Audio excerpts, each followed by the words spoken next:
The wind that morning carried no warmth. It howled across the valley like a warning, slipping through the narrow streets of the small village where Catherine lived. The sky hung heavy and gray, and even the birds refused to sing. People whispered it was a bad sign, because that day, the name of the next sacrifice would be called. For generations, every 50 years, the village of Ravengleen offered a life to the one who lived beyond the forest, the Vampire King. No one remembered when the pact began. Some said he demanded blood to keep the village safe. Others said it was the villagers who first begged him for mercy after a great famine, trading one soul for their peace. Catherine never believed much in the stories. She had heard them since childhood. The tales of the pale king who watched from the mountains, the shadow that passed across the moon whenever someone was chosen. To her, they were only warnings to keep children from wandering too far. But that morning, she stood among the crowd in the square, her heart beating so loud she thought others might hear it. Father Alden, the village priest, stood before them. His voice was deep and calm as he lifted the old parchment. His robes fluttered in the wind, black and gold, and his cold eyes scanned the faces gathered before him. The crowd was silent. You could hear the creak of the wooden stage and the crackle of the torches. Then the priest spoke. The one chosen this year, by the will of the old pact, is Catherine of Ravenglen. A sharp gasp spread through the crowd. Catherine froze. For a moment, she thought she had misheard. Then she saw her mother's trembling hand cover her mouth. Her little brother's eyes filled with tears. No one moved. Father Alden lowered the scroll. The offering will be sent at dawn. May her soul bring peace to our lands once more. The crowd slowly broke apart, whispering. Some crossed themselves. Others looked away in guilt. Catherine felt her knees weaken. The words echoed in her head, like a curse she couldn't escape. That night, she couldn't sleep. She sat by the window, watching the fog roll in from the forest. The stories she once ignored now felt too real. People said the Vampire King's castle was buried deep beyond the river, surrounded by dead trees that never bloomed. No one who entered ever returned. Her mother begged her to run. "We can hide you," she said, holding her close. "We'll leave before sunrise." But Catherine shook her head. "If I run, they'll take someone else. I can't let that happen." There was fear in her eyes, yes, but also something else. A quiet strength. When dawn came, she dressed in a simple white gown. Her brother placed a small pendant around her neck, a piece of carved wood shaped like a bird. "So you can fly home," he whispered, crying. Catherine smiled faintly, though her lips trembled. "I'll come back," she said, though she didn't believe it. Father Alden led the procession. 2 guards followed behind, carrying torches. The villagers stood along the path, silent as Catherine walked past them. No one spoke her name. Some turned away, unable to watch. The forest loomed ahead, dark and endless. Mist clung to the trees like breath.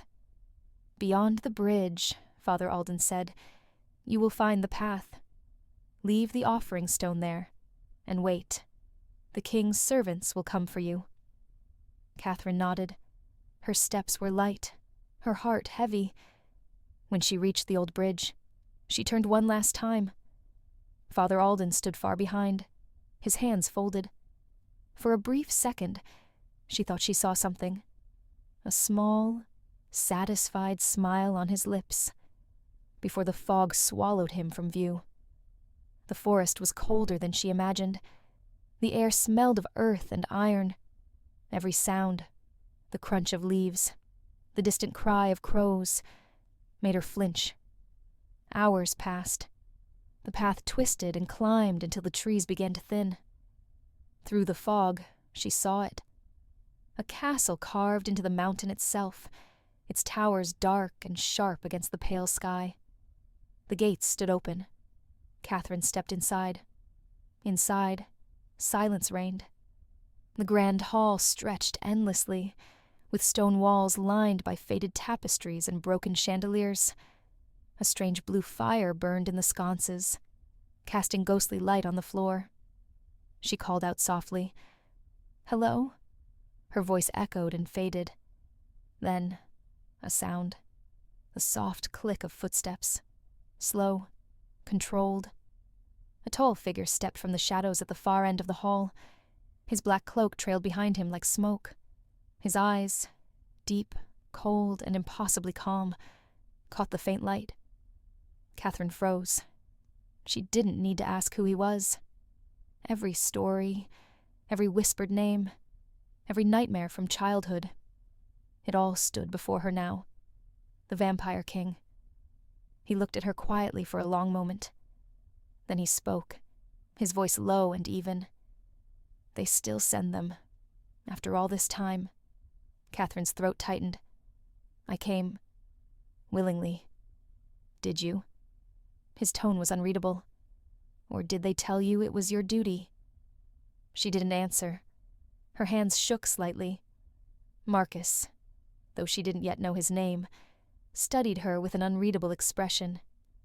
"You fear me," he said softly. "Yet you do not beg for your life." "I was told there's no point," she whispered. Something flickered in his eyes. Something like sadness. Perhaps they were right. He turned away, walking toward the large window where the moonlight bled through. "Do you know why they offer you?" he asked. Catherine hesitated. "To keep the peace." "Peace." He almost smiled. "They call it that?" She took a step forward. "Then, what do you call it?" He turned his gaze to her again, and for a brief second, she felt her breath catch. His eyes weren't cruel. They were tired, wounded, like a man carrying too many ghosts. "I call it penance." The word hung in the air. He didn't kill her that night. Instead, he led her to a room deep inside the castle, warm, lit by candles, with food waiting on a wooden table. "You may stay here," he said quietly, "until I decide what to do with you." Catherine wanted to ask why. Why spare her? Why break a rule centuries old? But something in his voice kept her silent. Days passed. The castle felt like another world. Empty halls, whispering winds, the faint sound of piano music echoing from nowhere. Sometimes, she caught glimpses of Marcus walking alone through the corridors, his long coat brushing against the cold floor, his eyes lost in thought. He spoke little, but when he did, his words carried a strange weight. One night, she found him in the library, standing before a massive mirror that reflected nothing. "You're not afraid anymore," he said without turning. "I think I should be," she replied softly. He turned toward her, faint amusement in his eyes. "And yet, you're here." "I just wanted to know," she said. "Why do you live alone?" For a moment, he didn't answer. Then quietly, "Because I cannot live with what I've done." Catherine looked at him, uncertain. "What did you do?" His eyes darkened. "I loved someone once, and in my love, I destroyed her." He said no more. He turned away, disappearing into the shadows. That night, Catherine dreamed of a woman's voice, soft, sorrowful, whispering her name. When she woke, the mirror in her room was fogged, though no one had touched it, and in the center, written as if by invisible fingers, was one word: run. The next morning, Father Alden stood at the edge of the forest, staring toward the mountains. He had told the villagers the sacrifice was done, yet part of him felt uneasy. He whispered a prayer, though his voice trembled. "Forgive me, Lord, for what I've done in your name." Behind his calm eyes, there was something dark. A secret he had buried long ago. He knew the curse that bound Marcus. He knew why the sacrifices never returned. And he also knew that this time, things would not go as planned. Days turned into weeks. Catherine no longer counted time the way she once did. In Marcus's castle, day and night blended together like ink in water. The sun never fully reached the windows, and the moon seemed to linger longer than it should. Yet somewhere in that stillness, she began to feel safe. Marcus had not harmed her. In fact, he barely came close. He spoke little, kept his distance, but his silence held a strange comfort. He was like a storm that refused to touch her, powerful, yet careful. Sometimes she found him standing by the old grand piano, his fingers resting on the keys, though he never played. Once, she asked him, "Why don't you play anymore?" He looked up, his expression unreadable. "Because the song I knew belonged to someone who's gone." There was pain in his voice, a quiet, buried grief. Catherine wanted to ask who, but the way he looked at the floor made her stop. One night, Catherine wandered through the hallways, unable to sleep. The air was cold, the candles dim. She followed the faint sound of humming. A woman's voice, soft and distant. It led her to a locked door at the end of the corridor. The sound stopped the moment she touched the handle. A whisper came from the other side. "He will destroy you too." Catherine stepped back, her heart racing. The whisper was gone. She turned, and there, for the briefest moment, she saw her. A woman dressed in a black gown, her hair silver as moonlight, her eyes filled with sorrow. Then, nothing. The hallway was empty again. The next morning, Catherine found Marcus in the garden behind the castle. The flowers were strange, pale, ghostly things that seemed to bloom in moonlight rather than sun. "You shouldn't wander at night," he said quietly, without looking at her. "I heard someone," she replied. "A woman." He froze, then turned slowly. "You saw her?" "I think so." His jaw tightened. "Her name is Lilith." The way he said it made her chest tighten, not with fear, but with sadness. "Who is she?" He looked away. "Someone I loved. Someone I can never forget. Is she alive?" Marcus gave a faint, bitter smile. "No. And yet she never leaves." That night, Catherine couldn't stop thinking about his words. She understood now. He was cursed not by hunger, but by memory. When she finally fell asleep, she dreamed again. The same woman appeared, Lilith, standing by her bed, her face pale and sad. "He doesn't belong to you," Lilith whispered. "He belongs to the darkness he created." Catherine woke with tears in her eyes. The mirror across her room had fogged again, and written upon it this time was, "Leave before he remembers." Meanwhile, in the village below, Father Alden grew restless. The villagers believed the sacrifice was complete, but Catherine's mother still prayed every night at the chapel, begging for her daughter's return. He tried to ignore it, the guilt pressing against his chest. But nightmares haunted him. He saw Marcus's eyes every time he closed his own, eyes that once trusted him. Because long ago, before he was Father Alden, he had another name, and he had once called Marcus brother. It was he who betrayed Marcus to the curse. Back at the castle, the bond between Marcus and Catherine began to shift. One evening, she found him in the great hall, standing before the fire. "You still fear me," he said.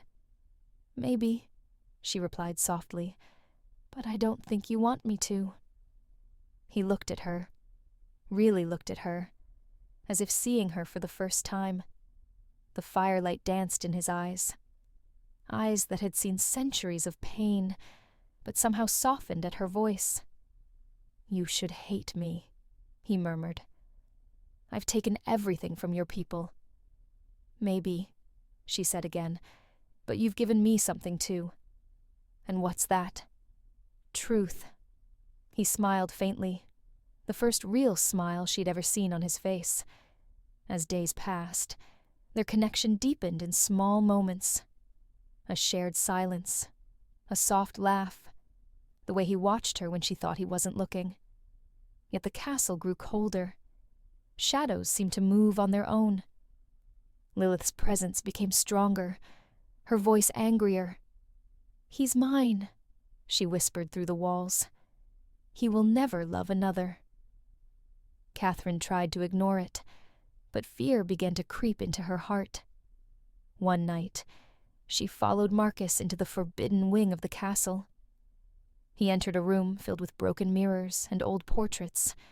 One painting stood untouched. It showed Marcus and a woman beside him, Lilith. They both looked alive, radiant before the curse.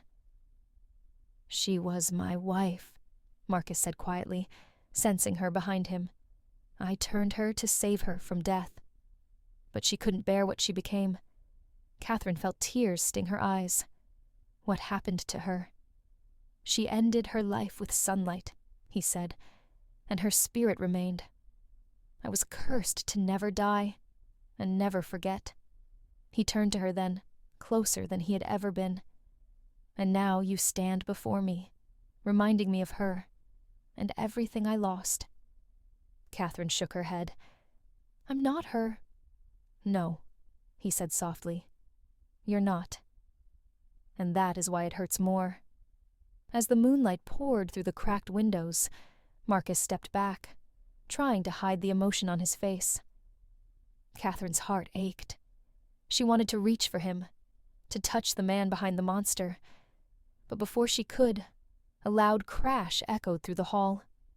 The candles went out, and in the darkness, a cold voice filled the air. "You can't love her, Marcus." Lilith appeared again, clearer than ever, her form glowing faintly in the shadows. Her eyes burned with sorrow and fury. "Every time you love, you curse us both." "Lilith," Marcus said softly, "enough. She'll die like I did, and you'll watch it happen again." Catherine stepped back, fear and pity mixing inside her. The spirit's gaze turned to her, cold, but not hateful, almost protective. "Greater than, he cannot save you. Leave before the sun rises, or his curse will claim you too." Then she was gone. The next morning, Marcus was gone as well. Catherine searched every hall, every room, but the castle felt empty. The air was colder than before. When she finally found him, he was standing on the balcony, staring at the valley below. "Why did you spare me?" she asked quietly. He didn't turn. "Because I saw the same light in your eyes that she once had. I thought maybe, through you, I could be forgiven. And can you?" He looked at her, a faint smile ghosting his lips. "No one forgives the dead, Catherine." Her eyes filled with tears. "Then let me try." He reached out slowly. His fingers brushed hers. His touch was cold, but gentle. For a brief, trembling moment, she felt the warmth of something real, something almost human. But behind them, unseen, Lilith's voice whispered one last time, "Love him, and you will die." That night, Catherine dreamt of Father Alden standing before the altar, holding a black book bound in silver. The pages glowed as he spoke words she couldn't understand, and when she woke, the ground beneath the castle trembled. The curse had been awakened again. The nights grew quieter after Catherine entered Marcus's world. The castle seemed less like a tomb, and more like a heartbeat lost in stone. But even silence carries whispers. Sometimes, When Catherine walked the corridors alone, she felt another presence, soft as breath, cold as regret. A woman's voice humming a song she didn't know. The melody was sad, yet full of longing. Marcus avoided those halls. He never looked toward the mirror in the west wing, never touched the locked door at the end. Catherine noticed, but she didn't ask. Not yet. One evening, as snow began to fall outside, Catherine found Marcus standing on the balcony, looking toward the mountains. She wrapped a shawl around her shoulders and joined him. "Do you miss the world beyond these walls?" she asked. He didn't turn. "The world beyond forgot me centuries ago." "Maybe it hasn't," she whispered. Marcus smiled faintly. "You speak as if hope can thaw stone." "Maybe it can." Her words struck him deeper than any blade. For a moment he almost believed her. That night, Catherine dreamed of a woman with silver eyes and black hair floating like smoke. The woman spoke her name, not like a warning, but like a plea. "He was mine once." "Do not take what belongs to the dead." Catherine woke with tears in her eyes, unsure why the sorrow felt shared. Days passed. The bond between her and Marcus deepened, built on quiet talks by candlelight, on laughter that echoed down the hall, on the way their hands brushed and stayed too long. But love, in cursed places, wakes what should sleep. One stormy night, Catherine followed a whisper through the dark halls. The air was colder than before. A faint glow leaked through a crack in that locked door Marcus always avoided. She pushed it open. Inside stood an old mirror, framed in gold and dust. In it, she saw herself, and behind her, a woman in a torn gown. "Who are you?" Catherine asked, voice shaking. The woman smiled sadly. "I am what he lost. I am what he cannot forget." Lilith's reflection moved, though her body did not. The glass rippled like water. "You love him," the spirit said, "and that will kill you." Catherine stumbled back. "He's not a monster." "No," Lilith whispered, "but love is." The mirror cracked. Later, Catherine told Marcus what she'd seen. He grew pale, older somehow. The fire behind him dimmed. "Lilith," he said quietly, "she was my wife. Long ago." He told her everything. How Father Alden once promised to save Lilith's soul. How his faith became an obsession. How a ritual meant to grant eternal life turned into a curse. Lilith died, but her spirit bound itself to the castle, feeding on his sorrow. Every time Marcus felt love again, the curse strengthened, trapping her further between worlds. Catherine listened in silence. When he finished, she touched his hand. "Then let's end it," she said. "Set her free." He looked at her with centuries of fear. To end the curse, the heart that awakened it must stop beating. She understood, but she didn't let go. Far away in the village, Father Alden felt the air change. The sacred candles in the chapel flickered out. He knelt before the altar and whispered, "It has begun." The priest's eyes gleamed, not with faith, but with victory. Over the next days, Catherine saw Lilith everywhere, reflected in windows, in the water basin, even in Marcus's eyes when the moonlight hit. The ghost was changing, fading, but angry. Sometimes Catherine felt fingers brush her throat, cold and jealous. Marcus fought it. He tried not to love her, not to look at her, not to speak her name. But love isn't a wound you can close once it bleeds. One dawn, Catherine walked to the chapel ruins on the edge of the castle grounds. Snow covered the stones. She knelt, whispering a prayer for Lilith, for Marcus, for herself. Behind her, the wind shifted. Lilith appeared translucent and trembling. "Do you think prayers matter here?" she asked. They matter if someone still listens. The ghost's expression softened. For centuries, I've waited for him to stop loving me. Maybe that's the real curse, Catherine stood. Then help me break it. Lilith stared for a long moment, then nodded slowly. At sunset. Bring him. That evening, the castle filled with light, as if the walls remembered the sun. Catherine led Marcus to the hall, where the mirror stood cracked and waiting. Lilith appeared between them, half sorrow, half flame. "Let me go," she whispered. Marcus reached out, voice breaking. "I never meant—" "I know," Lilith said, "but your love keeps me here. End it." He turned to Catherine. "If I let her go, I lose you." Catherine's eyes filled with tears. "You never had me. You only borrowed time from fate." Lilith's form began to dissolve, scattering like dust through light. The mirror shattered completely, and a sound like wings filled the air. Marcus fell to his knees. The castle shook. When he looked up, both women were gone. When morning came, the snow stopped. Father Alden climbed the hill toward the castle, expecting ruin. Instead, he found Marcus alone in the great hall, staring at the dawn through broken glass. The priest said nothing. He only crossed himself. Marcus whispered, "She freed us both." And as the sun touched him for the first time in centuries, he closed his eyes, smiling through the pain, letting it burn everything away. The castle slept beneath a pale morning sky. Snow covered the courtyard, soft and untouched, as if the world had been reborn in silence. Catherine woke in Marcus's chamber. The fire burned low. The air smelled of smoke and roses, the scent that always followed him. But Marcus was gone. Only his cloak lay folded on the chair beside her bed, heavy with frost.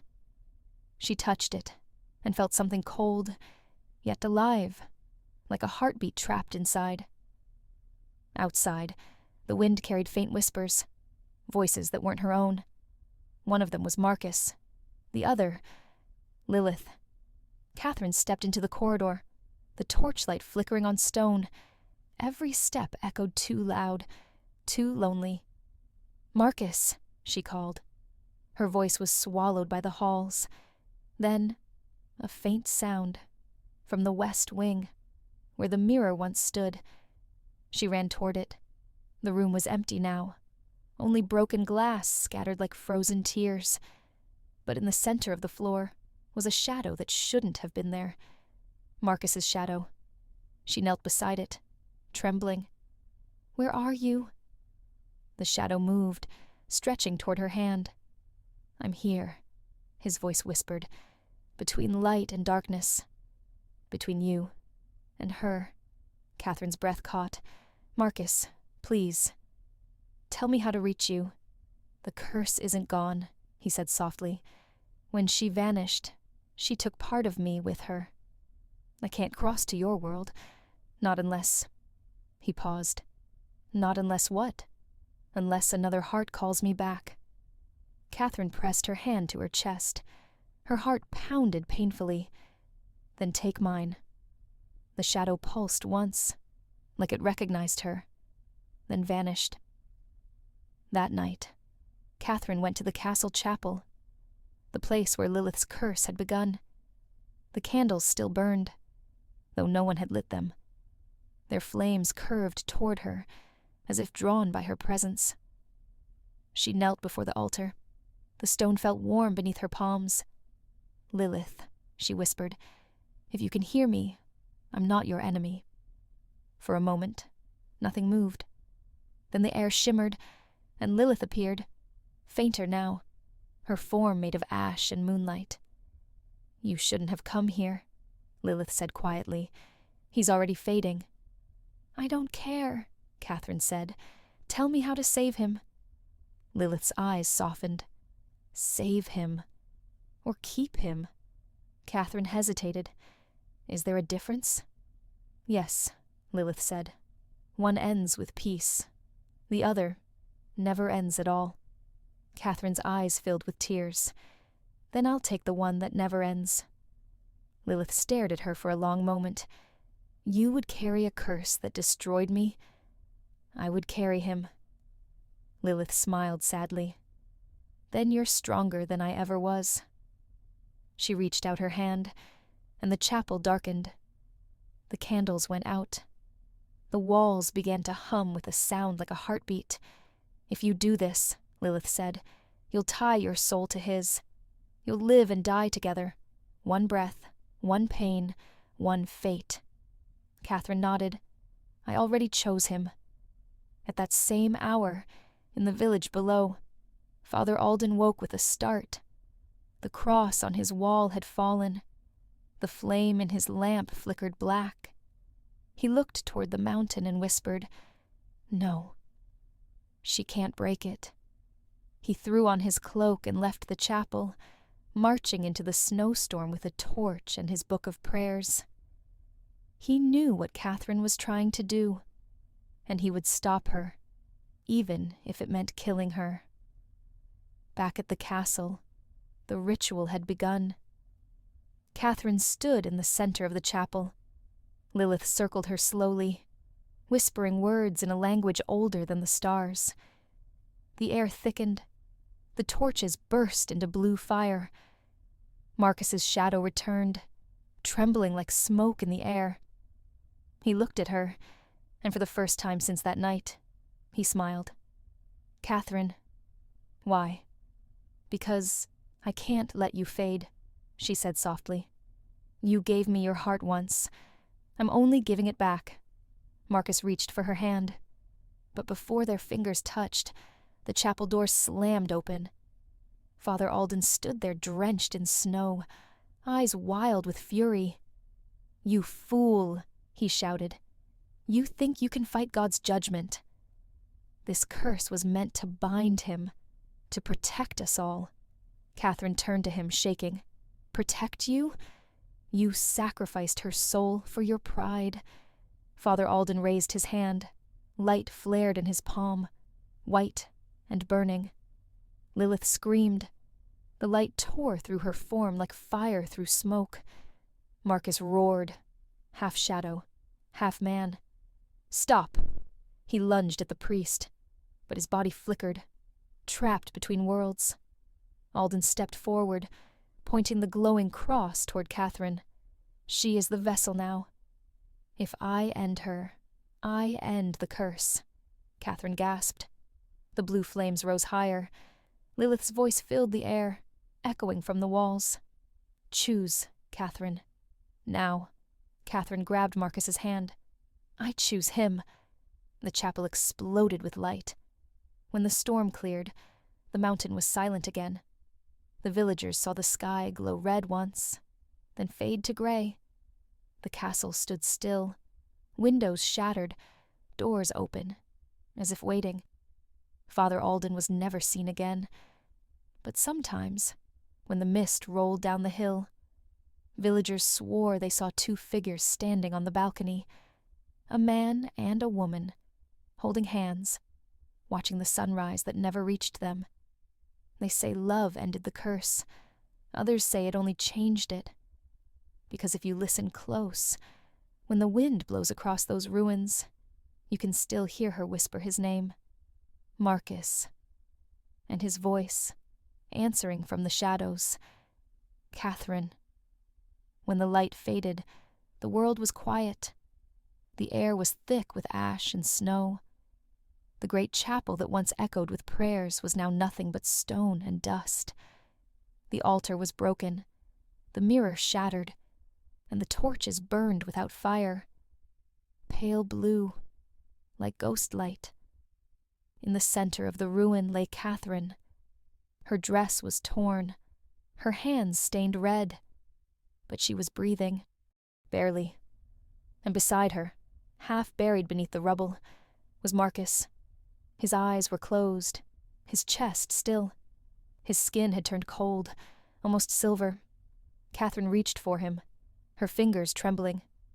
Marcus, wake up. Nothing.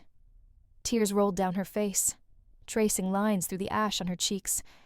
She pressed her forehead against his chest, and then she felt it. A heartbeat. Slow. Weak. But there. "Marcus," she whispered again. "Please, open your eyes." He did. But they weren't red anymore. They were human. Blue-gray. Like storm clouds over the sea. "Catherine," he murmured, "why are you crying?" "Because I thought I lost you." He smiled faintly. "You can't lose what's already yours." Hours passed before either of them spoke again. They sat among the ruins of the chapel, surrounded by quiet. The air felt different. Lighter, as if the curse had broken. But when Marcus tried to stand, his hand began to shake, and a trail of blood ran from his wrist, glowing faintly in the dark. Catherine caught it with her fingers, startled. The blood shimmered like stars. "What is this?" she asked. Marcus looked down, his expression heavy. "The curse didn't leave me." It moved. Her eyes widened. Moved where? He looked at her, and she understood. "No," she whispered. "You can't mean—" He reached out, brushing his thumb against her lips. "It chose you.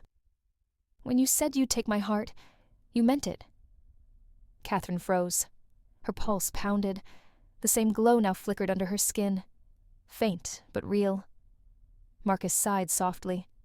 "You're bound to me now. My curse lives in you." She swallowed hard. "Then we share it." He shook his head. "You don't know what that means. The hunger, the darkness." "I've already tasted both," she said. "I'm not afraid." For the first time in centuries, Marcus looked truly human. Not a king, not a monster. Just a man standing before the one person who refused to fear him. He took her hand. "Then promise me something. Anything. If I ever lose control, if I ever become what I was again, end it. Don't let me live that way." Catherine's throat tightened. "I can't promise that." He gave a sad smile. "Then you'll damn us both." Outside, the storm had passed. The village below slept beneath the dawn. But not everyone was gone. From the shadows of the forest, a figure watched the castle, his cloak torn, his body burned, his faith shattered. Father Alden. He had survived the explosion, but barely. Half his face was scarred, his eyes hollow. In his hands, he clutched a piece of parchment, the remnants of the ancient vow that once cursed Marcus. He whispered, "So this is how you repay me, Lord." "You let them live." Then his voice turned cold. "No, I won't let the darkness win." He looked up at the castle, fire in his eyes. "If I can't kill the curse, I'll kill its vessel." That night, Catherine and Marcus walked through the halls together. The castle had changed. It was no longer haunted, no longer angry. It felt alive, warm. Catherine looked around in wonder. Maybe this place finally knows peace. Marcus's gaze darkened. Peace doesn't last for people like me. Before she could ask what he meant, he turned sharply toward the window. A shadow moved outside, too fast to be human. He growled under his breath. "Stay here." "Marcus." He vanished before she could finish. Outside, the snow crunched under his boots. The forest stretched silent before him, the moon hanging low and red. "Show yourself," he said. Father Alden stepped out from behind the trees, holding the blood-stained parchment.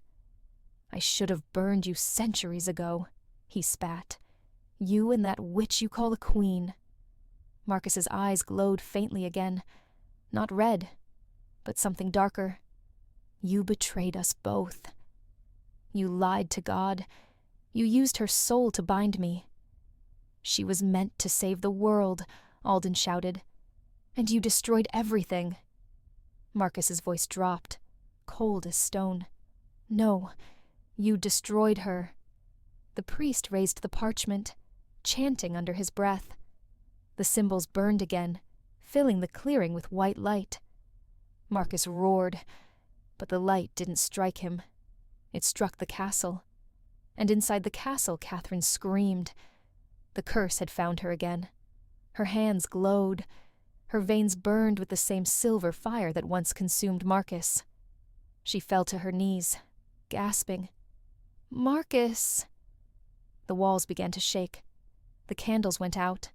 Her reflection flickered in the mirror by the door, and for a heartbeat, she saw Lilith's face there. "He's coming," Lilith whispered, "but not fast enough." Catherine grabbed the dagger that had fallen near the altar. Her vision blurred, but her voice stayed steady. "I won't let him lose me." Marcus burst through the chapel doors. Father Alden followed, the parchment still burning in his hand. "Stop this!" Marcus shouted. "You'll kill her." "She is the curse now," Alden screamed back. "This is the only way." He raised the parchment again, but before the words could leave his mouth, Marcus lunged, knocking it away.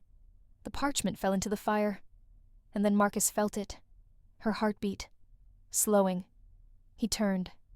Catherine lay on the floor, the dagger in her hand, her eyes closing. "No." He rushed to her side, lifting her gently. "Catherine, no. Don't you dare." She smiled weakly. "I promised I'd free you." Marcus shook his head. "Not like this." She cupped his cheek with her trembling hand. "You gave me forever, Marcus. I just gave it back." Her voice faded, and for the second time in his long, cursed life, Marcus screamed her name into the night. Outside, the wind stopped. The moon turned white. Father Alden fell to his knees, staring at the two of them, the monster and the girl, wrapped in silence and blood. Then he heard a whisper, Lilith's voice. "You should have let them love, Alden." Love was the only holy thing left.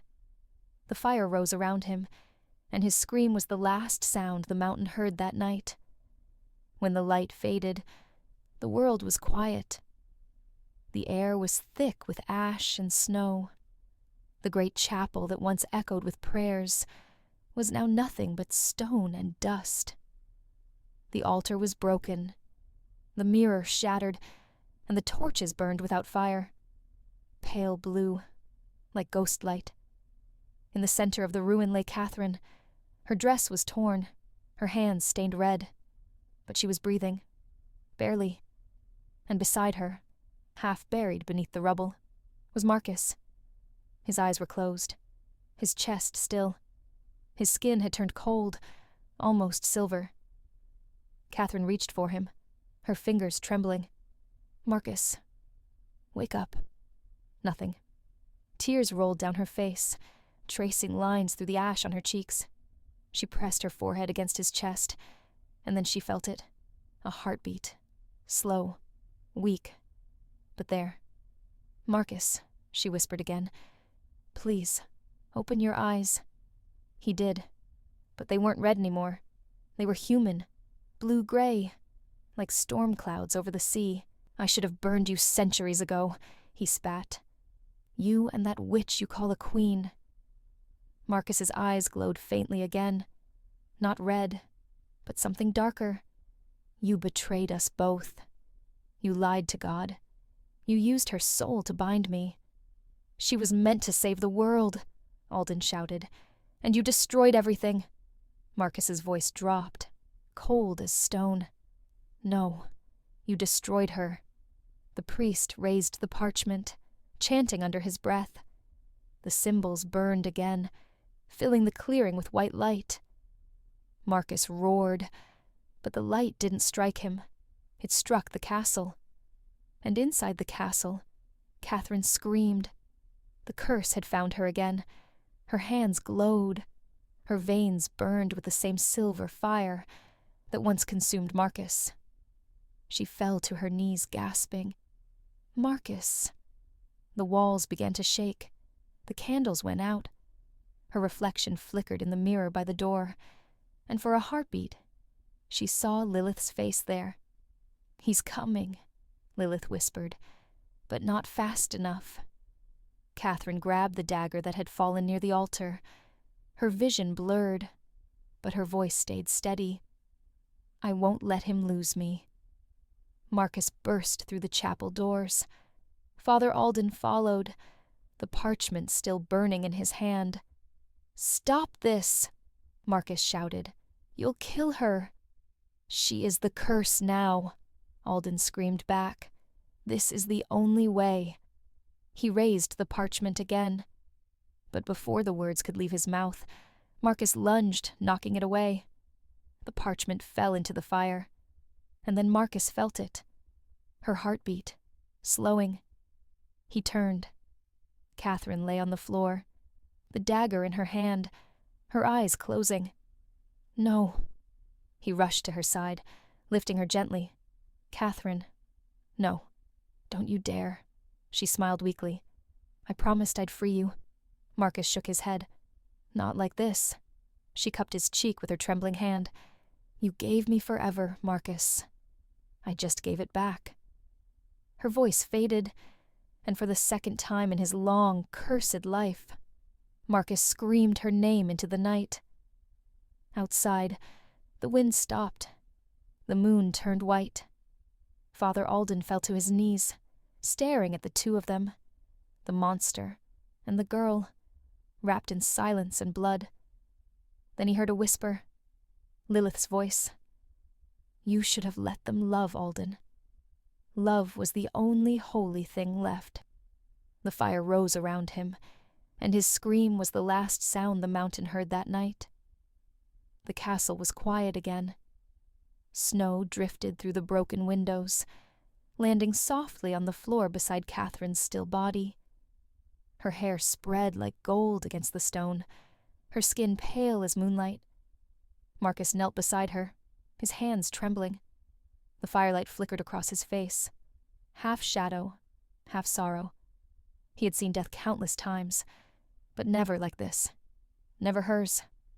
"Catherine," he whispered, his voice breaking, "wake up. Please. Just one more breath." But she didn't move. Her lips were cold, her hand limp in his. The blood that stained her fingers still glowed faintly, the last trace of the curse that bound them both. He brushed a strand of hair from her face, his tears falling onto her skin. "She was human," he murmured. "She should have lived. I should have died instead." He pressed his forehead to hers. "I told you love would destroy us." The wind howled outside, carrying echoes from the mountain. In the faint light of dawn, Marcus saw something strange. The faint shimmer of Catherine's breath, though she wasn't breathing. He looked closer. A mark glowed faintly on her throat, the same mark he once bore. His heart froze. The curse had not died with her. It had waited. A choice. One last thread of life, suspended between them. If he called her back, she would live. But not as the same. She would rise cursed, bound to the same eternal hunger. If he let her go, the curse would finally die, with her soul free, and his left alone forever. He closed his eyes. Why must love always be a choice between pain and peace? Behind him, a whisper stirred the air. Lilith's voice, soft, gentle, almost kind. "You know what you must do." Marcus didn't turn.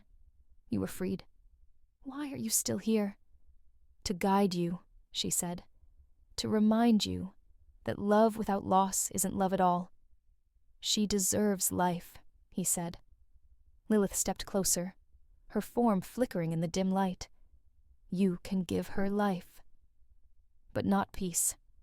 Marcus looked at Catherine's still face, the lips that once smiled, the eyes that once held him. "She gave me hope," he whispered. "Then let her rest," Lilith said.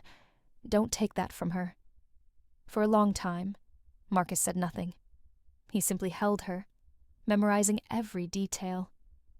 The first time he saw her, standing in the snow, unafraid, the way she smiled even when he warned her to run, the warmth she brought into a castle built of ghosts. He realized then that Catherine had done what no prayer, no ritual, no curse ever could. She had made him human again, even if just for a moment, and maybe that was enough. He kissed her forehead softly. Then he whispered, "I love you. Enough to let you go." The moment his words left his lips, the light around them changed. The blue fire turned gold. The mark on Catherine's neck faded. Her body grew warm again. Not alive, but at peace. Lilith smiled faintly. "You did what I couldn't." Marcus looked at her. "And now, she said, "you rest too." But Marcus shook his head. "No, someone must remember her." He stood, his eyes glowing one last time, but not from hunger, from grief. He walked to the great balcony overlooking the valley. The sun was rising, spilling light across the snow. He had not seen a sunrise in centuries. It was beautiful. He closed his eyes, and for the first time, he didn't fear it. The sunlight touched him, soft, then burning. The curse began to unravel, turning his skin to ash, his body to dust. But before the last of him faded, he whispered one final prayer.